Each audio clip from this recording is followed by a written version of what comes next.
school. This video for class 7, and we have to discuss about line and angles topic. And now today we have to solve exercise 10a. This is question number 1, and in this question this figure is given and find the value of x. ये बोला गया है. अगर हम इस figure को देखें तो यहाँ क्या हो रहा है, एक पॉइंट के थ्रू ये सभी एंगल्स बने हुए हैं. इसी पॉइंट पर ये सभी एंगल्स फॉर्म है. यानी ये किस थियरी को अप्लाई करेगा, एंगल्स एट अ पॉइंट. उस थियरी में हमने क्या पढ़ा हुआ है एंगल्स एट अ पॉइंट में, कि sum of angles at a point क्या होता है, 360 का होता है. यानी जितने भी एंगल्स एक पॉइंट पर बने हुए हैं इन सभी एंगल्स का सम कितना होगा, 360 होगा. तो इस तरह से angle x plus 70 plus 50 plus 160 इन सभी एंगल्स का सम कितना हो गया, 360 हो गया. यहाँ से x इज इक्वल टू क्या हो जाएगा, 360 माइनस इन सबका सम करेंगे.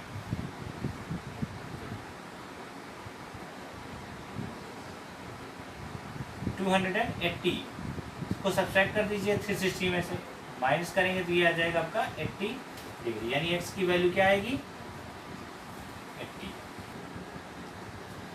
Now in this exercise question number 2 refer to figure angle AOC. जरा इसको देखिए, एंगल AOC 100 डिग्री है. ये 100 डिग्री बोल दिया गया है, इतना एंगल. फाइंड एंगल BOC आपको ये फाइंड करने के लिए कहा गया है. ठीक है. अब सबसे पहले देखो कि ये फिगर जो है किस थियरी से रिलेट करेगा. अगर आप देखो तो ये फिगर क्या है, AOB एक स्ट्रेट लाइन दिख रही है. यानी AB क्या है, एक स्ट्रेट लाइन है, और इनकी एक इस पर दो एंगल बने, एक एंगल AOC और एक एंगल COB है. इनमें एक कॉमन है, OC रे इन दोनों की कॉमन है. यानी अगर हम बात करें तो एक स्ट्रेट लाइन और उस पर एक रे को स्टैंड है जो कि कॉमन आर्म का काम कर रही है. दोनों एंगल्स क्या हैं, एडसेंट एंगल हैं. एडसेंट एंगल है प्लस क्या बना रहे हैं, लीनियर पेयर बना रहे हैं. दैट मीन्स ये क्या होंगे, these angles are linear pair angles. ठीक है. हम क्या लिखेंगे इनके लिए, since angle AOC and angle AOB are linear pair such that linear pair है, then क्या हो जाएगा, angle AOC plus angle BOC is equal to 180 degree. इनका सम क्या होगा, 180 होगा. चूंकि ये क्या फॉर्म कर रहे हैं, एक लाइन फॉर्म कर रहे हैं. यही तो कहा गया लीनियर पेयर एंगल्स में जो है क्या बोला जाता है, लीनियर पेयर एंगल्स वे एंगल होते हैं जिनकी नॉन कॉमन आर्म्स जो है, यानी OB इसकी और इसकी OA, ये क्या फॉर्म करें, एक स्ट्रेट लाइन फॉर्म करें. तो यहाँ से जो है अब एंगल AOC क्या है, 100 degree plus angle BOC is equal to 180. यहाँ से angle BOC is equal to क्या हो जाएगा, 180 माइनस 100 दैट इज 80 डिग्री. तो एंगल BOC की वैल्यू क्या हो गई, 80 डिग्री. जो हमें फाइंड करना था उसका रिजल्ट कितना आ गया, 80 डिग्री आ गया. अभी आप ही देख लो, 100 का ये है, 80 ये, टोटल कितना हो जाएगा, 180. यानी ये एक स्ट्रेट लाइन बन जाएगी. तो लीनियर पेयर एंगल में क्या होता है, नॉन कॉमन आर्म्स क्या बनाती हैं, उसकी एक लाइन का क्रिएशन करती है. अब आते हैं क्वेश्चन नंबर 6 में. देखिए मैंने क्वेश्चन नंबर 4 और 5 को इसलिए छोड़ दिया क्योंकि उसमें एक टेबल दी हुई है और आपको उस टेबल को जो है लीनियर पेयर एंगल या इन सभी थियरीज के अकॉर्डिंग फिलअप कर लेना है. तो वो आपके लिए इजी होगा, वो आप कर लीजिएगा. क्वेश्चन नंबर 6 में आते हैं. इस क्वेश्चन नंबर 6 में सिर्फ ये फिगर दिया गया है और कहा गया है do not use protractor and find the angle ABCD. ABC और D इन चारों एंगल को फाइंड करना है, जबकि ये एंगल दिया है और ये दिया. अब ध्यान दीजिए जरा, जो है यहाँ पर हो क्या रहा है, इस फिगर को समझते हैं. LMN these are three lines that are intersecting each other. एक मतलब तीनों एक कॉमन पॉइंट पर इंटरसेक्ट करती हैं, दैट इज दिस. ठीक है. तो ऐसी कंडीशन पर जब हमने कहा कि जब दो लाइनें एक दूसरे को इंटरसेक्ट करती हैं, आप वर्टिकली अपोजिट एंगल में जाइए तो इनके वर्टेक्स सेम हो और डायरेक्शन क्या हो, इनकी अपोजिट हो. तो ये क्या होते हैं, आपस में इक्वल होते हैं. दोनों क्या होते हैं, इक्वल होते हैं. तो सेम वही कंडीशन यहाँ अगर हम देखें, सिर्फ इसको भी, ये लाइन देखिए यहाँ ये कट कर रही है और ये, यानी L and M and R intersecting each other at this point such that this is 52, then this is also 52. Why? Because they are vertically opposite angle. तो यहाँ हम लिखेंगे from figure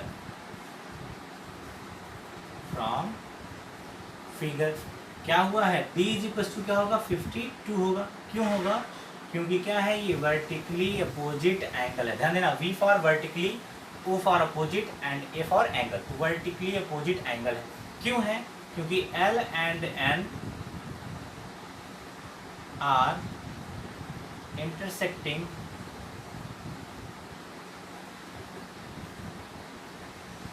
ईच अदर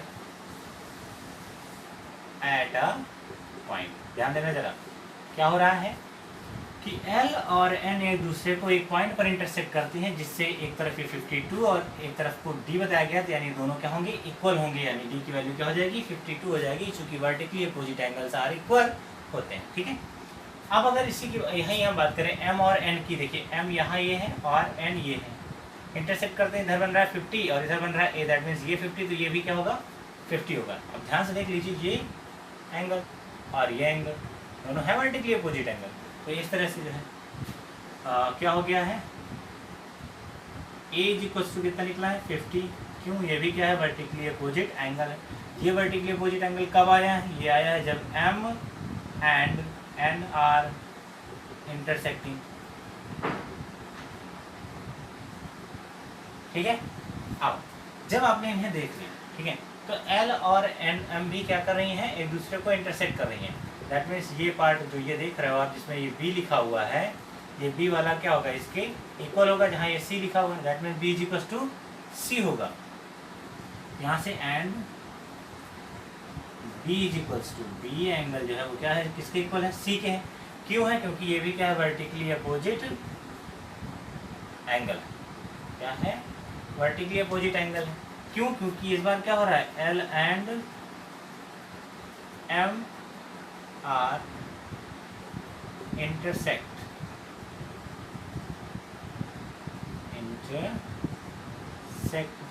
चूंकि इन्होंने क्या किया? इंटरसेक्ट किया है एट अ पॉइंट। ठीक है, तो इस तरह से आपको ये सारे एंगल मिल गए इतने। अब आप अगर देखिए तो यहाँ पर एक और चीज आ रही है, सम ऑफ एंगल्स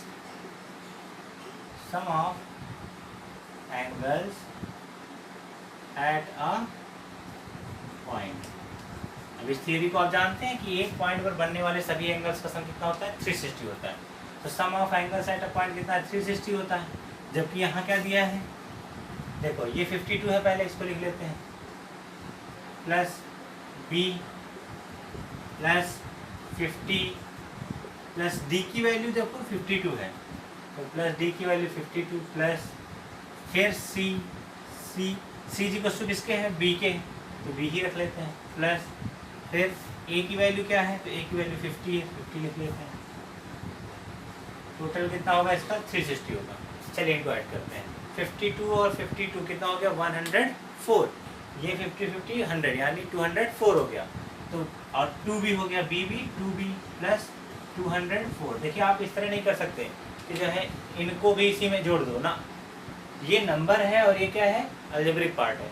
B और B दोनों अलजेब्रिक थे, दोनों अलजेब्रिक जुड़े, कितना हो गया? 2B हो गया। ये नंबर पार्ट था, नंबर को जोड़ के अलग लिखते हैं। ठीक है, नंबर का नंबर से और वेरिएबल का वेरिएबल से ऐड करते हैं, ध्यान रहिए। और यहाँ टोटल 360, तो 2B = यहाँ से कितना हो जाएगा? 360 माइनस 204, दैट मीन्स ये कितना हो गया? 656 और ये जो है 156। 2B = दैट मीन्स B = कितना हो जाएगा? 156/2। ये हो जाएगा यहाँ से 7 2 14 और 8 2 16, 78 डिग्री। तो B की वैल्यू कितनी आ गई? 78 आ गई। जबकि B = कितना है? C के है, तो यानी C = कितना आ जाएगा? 78 डिग्री हो जाएगा। ठीक है, तो ये आपका जो है ये तरीका था कि क्वेश्चन नंबर 6 में आप कैसे लगाएंगे। तो जो चीज़ें आप देख रहे हो, देखो सबसे पहले वर्टिकली अपोजिट की कंडीशन देखी, तो उसके हिसाब से कुछ एंगल्स हमें मिल गए। जो बचे दोनों कौन? B और C दोनों बचे, जबकि दोनों वर्टिकली अपोजिट है, इक्वल है, लेकिन इनकी वैल्यू नहीं पता चली। तो इनकी वैल्यू के लिए हमने देखा कि हम एंगल्स एट अ पॉइंट को लगा सकते हैं।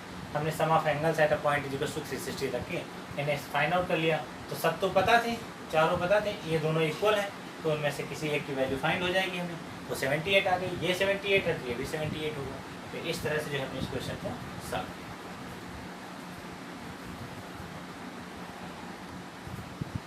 क्वेश्चन नंबर 8 में आते हैं। क्वेश्चन नंबर 8 का जो क्वेश्चन नंबर 6 और 7 दोनों ही एक ही क्वालिटी के थे। मैंने उनको जो है 6 को डिस्कस कर दिया, हालांकि 7 को डिस्कस किया था। 6 और 7 फिगर के एक साथ बने हैं।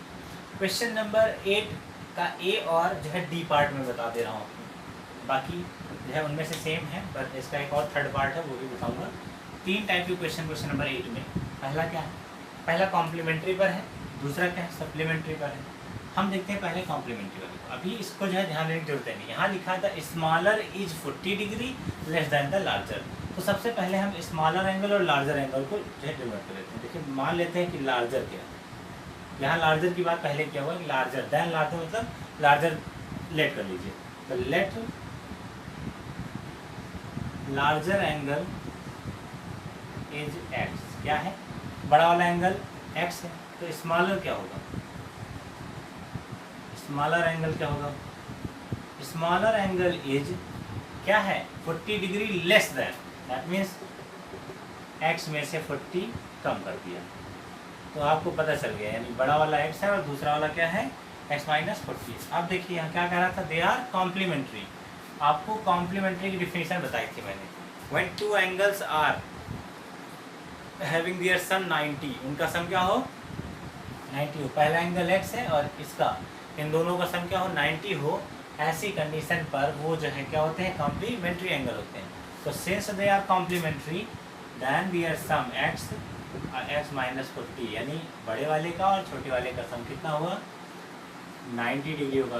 क्यों, क्योंकि दीज आर कॉम्प्लीमेंट्री एंगल। तो यही लिखेंगे, let larger angle is x and the smaller angle is x minus 40 degree, then the sum of these angles are 90 because they are complementary angle. Okay, now yeah 2x minus 40 को उधर भेजिए, ये देखिए minus 40 equals to 90, 2x 90 minus उधर जाएगा plus का हो जाएगा, उधर क्यों जा रहा है, क्योंकि ट्रांसपोजिंग प्रोसेस यही क्या करता है। यहाँ से 2x इक्वल्स टू कितना हो गया, ये आया आपका जो है 50, यानी 25 टू जा 50, यानी x की वैल्यू कितनी आ गई 25 आ गई। तो चलिए फाइंड कर लेते हैं, लार्जर एंगल क्या है x है और x की वैल्यू कितनी है 25, यानी कितनी डिग्री का हो गया 25 डिग्री का हो गया, कौन लार्जर एंगल। स्मॉलर एंगल क्या होगा, तो वो जो है अब सॉरी स्मॉलर एंगल जो है वो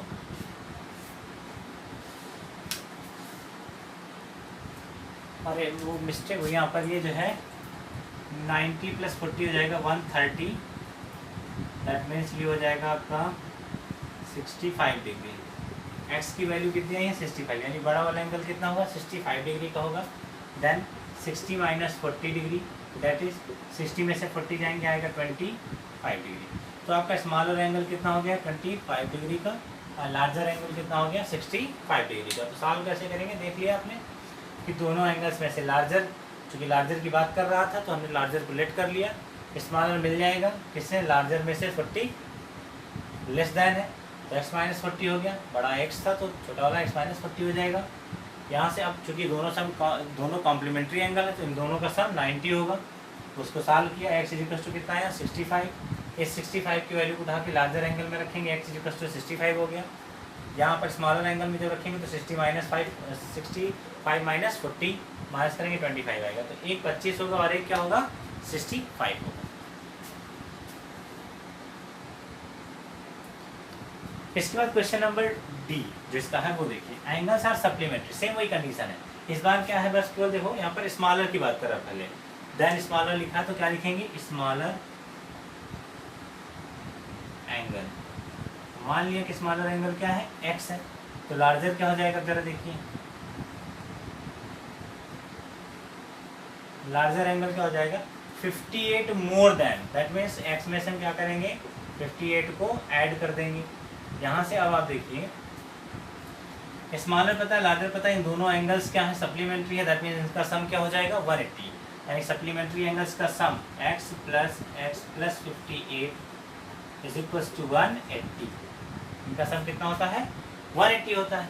यहाँ से क्या हो जाएगा 2x is equals to 180 minus 58, 180 में 58 को माइनस कर देते हैं, यहाँ से कितना हो जाएगा 122 डिग्री जो है क्या होगा 2x होगा, यहाँ से x इज इक्वल्स टू कितना हो जाएगा आपका 61 डिग्री, 2 से कट कर दीजिए 61 डिग्री हो जाएगा। तो x की वैल्यू आ गई कितनी 61। चलिए यहाँ पर रख लेते हैं, स्मॉलर एंगल कितना है x है, दैट मीन्स कितना हो जाएगा 60 1 डिग्री, और यहाँ रखेंगे तो 61 प्लस 58, ये दोनों ऐड हो जाएंगे, कितना हो जाएगा यहाँ से 119। देखो 119 में 61 को ऐड करो, देखो 9 1 10 0 1 कैरी 6 1 7 1 8 और 1 180 हो रहा है, यानी इन दोनों का सम 180 आ रहा है। That means these angles are supplementary. Supplementary angles की कंडीशन क्या होती है, अगर इन दोनों एंगल्स को जोड़ दे कितना हो 180 हो, तो हमने यहीं पर वही किया था, दोनों को जोड़ दिया, चूंकि 1 सप्लीमेंट्री है तो 180 होगा। यहाँ से x की वैल्यू 61 आ गई, x हमने किसको माना था, स्मॉलर एंगल को माना था, उसी तरह से लार्जर एंगल फिर कितना आ गया 119 आ गया।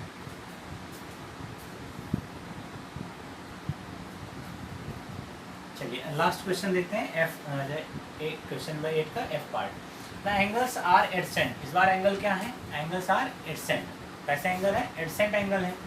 Form an angle of 140 degree, यानी हम अगर देखें तो एडसेंट एंगल दो होंगे जिनका सम क्या होगा 140 डिग्री होगा, क्योंकि एडसेंट एंगल कितना फॉर्म कर रहा है 140 डिग्री, जिनमें से पहला यानी एक को अगर हम x मान लें तो दूसरा क्या बता रहा है कि smaller is 28 less than larger, तो लार्जर को x मान लिया, स्मॉलर क्या हो जाएगा x माइनस 28 हो जाएगा, लार्जर में से 28 कम, less than 28 less than from larger, और ये लार्जर एंगल, तो larger angle plus smaller angle is equals to 140 by because they are adjacent angle. Okay, now 2x minus 28 is equals to 140, that is 2x is equals to 140 plus 28, 2x is equals to 168, x is equals to 84 degree. यहाँ से आपकी x की value कितनी आ गई 84। तो अगर हम बात करें अब लार्जर एंगल की, तो लार्जर एंगल हमने क्या लेट किया था, लार्जर एंगल हमने x को माना था, और x इज इक्वल्स टू क्या है 84 डिग्री है। चलिए तो स्मॉलर एंगल की बात कर लेते हैं, स्मॉलर एंगल कितना है x माइनस 28, यानी 84 माइनस 28 दैट इज ये हो जाएगा आपका 56 डिग्री का क्या है स्मॉलर एंगल है। अब जरा इनको ऐड करो आप, 56 और 84 का ऐड करो, 6 4 10 0 1 कैरी 8 5 13 1 14 140 आया, 140 देखिए यहाँ पर 140 आ रहा है, यानी एडसेंट एंगल्स, ये दोनों एंगल क्या है एडसेंट है, जिनमें से लार्जर x है और स्मॉलर क्या कह रहा था, smaller is 28 less than larger, 28 less than larger. इन दोनों का सम क्या होगा 140 होगा। क्यों सम कर रहे हैं, क्योंकि एडसेंट एंगल और एडसेंट एंगल का सम कितना बताया है 140 बताया, तो उसके अकॉर्डिंग सॉल्व कर लिया, x की वैल्यू यानी लार्जर की वैल्यू आ गई 84, लार्जर की वैल्यू आ गई तो आप जो है स्मॉलर को फाइंड आउट कर लिए, स्मॉलर एंगल कितना हो गया 84 माइनस 28 दैट इज 56 रुपीज़। सो यहाँ से जो है अब आपका होमवर्क है कि क्वेश्चन नंबर 8 तक आपको सारे क्वेश्चंस को जो है अप्लाई करना है। एक्सरसाइज 10A के क्वेश्चन नंबर 8 तक के सारे क्वेश्चंस को अप्लाई करना है, ठीक है।